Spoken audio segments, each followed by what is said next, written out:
नमस्कार दोस्तों, एक बार फिर से आपका स्वागत है हमारे YouTube चैनल एनसी कैंपस में। दोस्तों, पॉलिटी के इस सेक्शन में आज हम लोग तीसरे भाग में यानी 25 महत्वपूर्ण प्रश्नों पर चर्चा करेंगे। थर्ड पार्ट इस सेक्शन का है। तो आइए देखते हैं क्या है महत्वपूर्ण प्रश्न। पहला प्रश्न है, निम्न में से कौन राष्ट्रपति शासन व्यवस्था का गुण मेरिट नहीं है? ऑप्शन ए है अस्थायी सरकार, ऑप्शन बी है नीतियों में निश्चितता, ऑप्शन सी है सीमित प्रतिनिधित्व, ऑप्शन डी है विशेषज्ञों द्वारा सरकार। इसका सही जवाब होगा ऑप्शन सी, सीमित प्रतिनिधित्व। प्रश्न क्या कह रहा है कि निम्न में से कौन राष्ट्रपति शासन व्यवस्था का गुण मेरिट नहीं है? तो यह होगा सीमित प्रतिनिधित्व। बढ़ते हैं अगले प्रश्न की तरफ। अगला प्रश्न है, भारत में संविधान संशोधन कितने तरीकों से किया जा सकता है? ऑप्शन ए है 2 तरीकों से, ऑप्शन बी है 3, ऑप्शन सी है 4, ऑप्शन डी है 1। इसका सही जवाब होगा ऑप्शन बी, 3 तरीकों से संविधान संशोधन किया जा सकता है। बढ़ते हैं अगले प्रश्न की तरफ। अगला प्रश्न है, लोक लेखा समिति में कितने सदस्य होते हैं? ऑप्शन ए है 22, ऑप्शन बी है 15, ऑप्शन सी है 7, ऑप्शन डी है 10। इसका सही जवाब होगा ऑप्शन ए, 22। 22 सदस्य होते हैं लोक लेखा समिति में। बढ़ते हैं अगले प्रश्न की तरफ। अगला प्रश्न है, राष्ट्रपति के चुनाव में कौन भाग लेता है? ऑप्शन ए है संसद के दोनों सदनों के निर्वाचित सदस्य, ऑप्शन बी है राज्य विधानसभा के निर्वाचित और मनोनीत सदस्य, ऑप्शन सी है सभी केंद्र शासित प्रदेशों के सदस्य, ऑप्शन डी है उपयुक्त सभी। इसका सही जवाब होगा ऑप्शन ए, संसद के दोनों सदनों के निर्वाचित सदस्य। बढ़ते हैं अगले प्रश्न की तरफ। अगला प्रश्न है, नीति निदेशक तत्वों को किस देश के संविधान से लिया गया है? ऑप्शन ए है ब्रिटेन, ऑप्शन बी है कनाडा, ऑप्शन सी है अमेरिका, ऑप्शन डी है आयरलैंड। इसका सही जवाब होगा ऑप्शन डी, आयरलैंड। आयरलैंड से ही डीपीएसपी लिया गया है, directive principle of state policy. बढ़ते हैं अगले प्रश्न की तरफ। अगला प्रश्न है, निम्न में से कौन सी विशेषता नीति निर्देशक तत्व की नहीं है?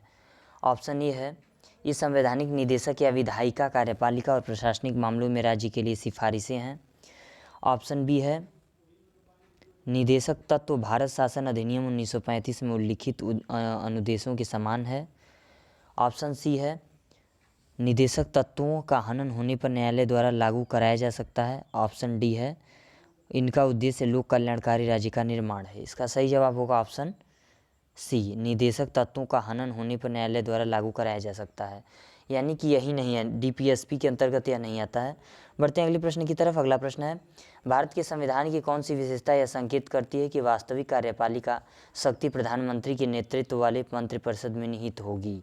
ऑप्शन ए है संघवाद, ऑप्शन बी है प्रतिनिधिक विधायिका, ऑप्शन सी है सार्वभौमिक वयस्क मताधिकार, ऑप्शन डी है संसदीय लोकतंत्र। इसका सही जवाब होगा ऑप्शन डी, संसदीय लोकतंत्र। भारत के संविधान की यही विशेषता है कि प्रधानमंत्री के नेतृत्व वाले मंत्रिपरिषद में संसदीय लोकतंत्र की शक्ति होगी निहित। बढ़ते हैं अगले प्रश्न की तरफ।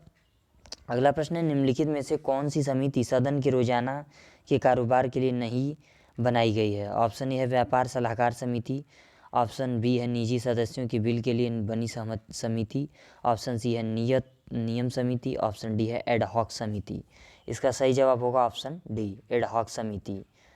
बढ़ते हैं अगले प्रश्न की तरफ। अगला प्रश्न है, निम्न में कौन सा कथन संघ लोक सेवा आयोग के बारे में सत्य नहीं है? ऑप्शन ए है, यह एक स्वतंत्र संवैधानिक निकाय है। ऑप्शन बी है, संविधान के अनुच्छेद 318 से 323 तक इसके कार्यों और शक्तियों के बारे में बताया गया है। इसमें अध्यक्ष समेत 9 से 11 सदस्य होते हैं। इसके सदस्यों के चयन के लिए किसी भी विशिष्ट योग्यता का वर्णन संविधान में नहीं है। इसका सही जवाब होगा ऑप्शन बी, संविधान के अनुच्छेद 318 से 323 तक इसके कार्यों और शक्तियों के बारे में बताया गया है। बढ़ते हैं अगले प्रश्न की तरफ। अगला प्रश्न है, संघ लोक सेवा आयोग के सदस्य अपना इस्तीफा किसे देते हैं? ऑप्शन ए है संघ लोक सेवा आयोग के अध्यक्ष को, ऑप्शन बी है सुप्रीम कोर्ट के मुख्य न्यायाधीश को, ऑप्शन सी है राष्ट्रपति को, ऑप्शन डी है गृह मंत्री को। इसका सही जवाब होगा ऑप्शन सी, राष्ट्रपति को देते हैं। बढ़ते हैं अगले प्रश्न की तरफ। अगला प्रश्न है, निम्न में से कौन सा कथन सत्य नहीं है? भारत में उच्च न्यायालय नामक संस्था का गठन सबसे पहले 1862 में हुआ। ऑप्शन बी है, संविधान के भाग 6 में अनुच्छेद 214 से 231 तक उच्च न्यायालय के गठन और शक्तियों की बात कही गई है। ऑप्शन सी है, केवल दिल्ली ऐसा संघ शासित राज्य है जिसका अपना उच्च न्यायालय है। ऑप्शन डी है, उच्च न्यायालय में न्यायाधीशों की संख्या का निर्धारण संसद करती है। इसका सही जवाब होगा ऑप्शन डी, उच्च न्यायालय में न्यायाधीशों की संख्या का निर्धारण संसद करती है। बढ़ते हैं अगले प्रश्न की तरफ। अगला प्रश्न है, निम्न में से कौन सा उपबंध संसद के साधारण बहुमत से पास किया जा सकता है? ऑप्शन ए है नए राज्यों का गठन, ऑप्शन बी है राज्य विधान परिषद का निर्माण, ऑप्शन सी है संसद सदस्यों के वेतन एवं भत्ते, ऑप्शन डी है मूल अधिकार। इसका सही जवाब होगा ऑप्शन डी मूल अधिकार। बढ़ते हैं अगले प्रश्न की तरफ। अगला प्रश्न है, राष्ट्रपति बनने के लिए कौन सी योग्यता होनी चाहिए? ऑप्शन ए है 35 वर्ष की आयु, ऑप्शन बी है राज्यसभा का सदस्य चुने जाने योग्य हो, ऑप्शन सी है भारतीय नागरिक हो, ऑप्शन डी है केवल ए और सी। इसका सही जवाब होगा ऑप्शन डी केवल ए और सी। बढ़ते हैं अगले प्रश्न की तरफ। अगला प्रश्न है, समवर्ती सूची के अंतर्गत कौन सा विषय आता है? ऑप्शन ए है अखबार, ऑप्शन बी है मत्स्य पालन, ऑप्शन सी है बाजार, ऑप्शन डी है जनगणना। इसका सही जवाब होगा ऑप्शन ए अखबार। समवर्ती सूची के अंतर्गत आने वाला यह विषय है अखबार। बढ़ते हैं अगले प्रश्न की तरफ। अगला प्रश्न है, आंध्र प्रदेश में बोली जाने वाली प्रमुख भाषा कौन कौन सी हैं? ऑप्शन है अंग्रेजी और तेलुगु, ऑप्शन बी है तेलुगु और उर्दू, ऑप्शन सी है तेलुगु और कन्नड़, ऑप्शन डी है उपरोक्त सभी। इसका सही जवाब होगा ऑप्शन बी तेलुगु और उर्दू। आंध्र प्रदेश में तेलुगु और उर्दू प्रमुख भाषा है। बढ़ते हैं अगले प्रश्न की तरफ। अगला प्रश्न है, न्यायाधीशों के कार्यकाल से संबंधित कौन सा कथन सही नहीं है? ऑप्शन ए है सुप्रीम कोर्ट का न्यायाधीश 65 वर्ष की उम्र तक अपने पद पर बना रह सकता है, ऑप्शन बी है सुप्रीम कोर्ट का न्यायाधीश मुख्य न्यायाधीश को अपना त्यागपत्र देता है, ऑप्शन सी है संसद की सिफारिश पर राष्ट्रपति द्वारा उसे हटाया जा सकता है, ऑप्शन डी है सुप्रीम कोर्ट के न्यायाधीश को सिद्ध कदाचार की हालत में भी हटाया जा सकता है। इसका सही जवाब होगा ऑप्शन बी सुप्रीम कोर्ट का न्यायाधीश मुख्य न्यायाधीश को अपना त्यागपत्र देता है। बढ़ते हैं अगले प्रश्न की तरफ। अगला प्रश्न है, राज्य सूचना आयोग के प्रमुख और सदस्यों की नियुक्ति कौन करता है? ऑप्शन ए है राज्य का राज्यपाल, ऑप्शन बी है भारत के राष्ट्रपति, ऑप्शन सी है राज्य के मुख्यमंत्री की अध्यक्षता में एक समिति की सिफारिश के आधार पर राज्य का राज्यपाल, ऑप्शन डी उपरोक्त में से कोई नहीं। इसका सही जवाब होगा ऑप्शन सी राज्य के मुख्यमंत्री की अध्यक्षता में एक समिति की सिफारिश के आधार पर राज्य का राज्यपाल। बढ़ते हैं अगले प्रश्न की तरफ। अगला प्रश्न है, सुप्रीम कोर्ट में जज बनने के लिए कौन सी अर्हता गलत है? भारत का नागरिक होना अनिवार्य है, ऑप्शन बी है संसद की नज़र में उसे एक सम्मानित न्यायविद न्यायवादी होना चाहिए, ऑप्शन सी है उच्च न्यायालय में कम से कम 5 वर्ष न्यायाधीश होना चाहिए, ऑप्शन डी है उच्च न्यायालय में कम से कम 10 वर्ष तक वकालत करने का अनुभव होना चाहिए। इसका सही जवाब होगा ऑप्शन बी संसद की नज़र में उसे एक सम्मानित न्यायवादी होना चाहिए। यही गलत है ये अर्हता। बढ़ते हैं अगले प्रश्न की तरफ। अगला प्रश्न है, निम्नलिखित में से किसी देश के शासन में निहित मूलभूत तत्वों की संज्ञा प्रदान की गई है? ऑप्शन ए है मौलिक अधिकार, ऑप्शन बी है मौलिक कर्तव्य, ऑप्शन सी है राज्य की नीति निर्देशक तत्व, ऑप्शन डी है मौलिक अधिकार व मौलिक कर्तव्य। बढ़ते हैं अगले प्रश्न। इसका सही जवाब होगा ऑप्शन सी डीपीएसपी यानी राज्य की नीति निर्देशक तत्व हैं। बढ़ते हैं अगले प्रश्न की तरफ। अगला प्रश्न, निम्न में से कौन सा कथन गलत है? न्यायिक समीक्षा शब्द भारतीय संविधान में कहीं भी नहीं लिखा है, ऑप्शन बी है उच्च न्यायालय की न्यायिक पुनर्विलोकन की शक्ति राज्य विधानमंडल और केंद्र दोनों तक है, ऑप्शन सी है अनुच्छेद 221 का संबंध न्यायाधीशों के वेतन से है, ऑप्शन डी है निम्न में से कोई नहीं। इसका सही जवाब होगा ऑप्शन डी निम्न में से कोई नहीं होगा। बढ़ते हैं अगले प्रश्न की तरफ। अगला प्रश्न है, राष्ट्रीय मानवाधिकार आयोग का अध्यक्ष किसे बनाया जाता है?